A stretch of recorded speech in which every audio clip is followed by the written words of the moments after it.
ও মা আজকে কার বার্থডে ছিল, চলো কার আজকে বার্থডে। তো চলো তোমাদের সাথে শেয়ার করি আমার বার্থডে স্পেশাল দিনটা।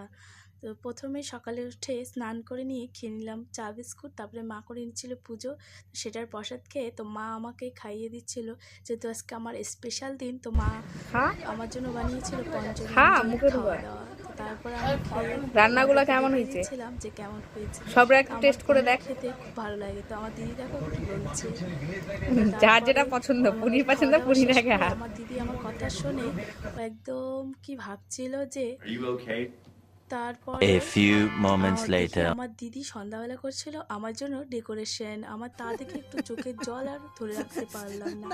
তারপরে দেখো মাই গড, ফাইনাল লুক আমার বার্থডে স্পেশাল। তারপরে একটু ও মাই গড করে নিলাম। তো তারপরে রেডি হয়ে বসে পড়েছিলাম কেক কাটতে। তো তারপরে জেঠি করে নিল আশীর্বাদ, খাইয়ে দিল পায়েস, তারপর দিদিও খাইয়ে দিচ্ছিল পায়েস। তো এতটুকু তোমাদের সাথে শেয়ার করার ছিল। বাই বাই, কিছু দেখে নাও বার্থডে ফটো।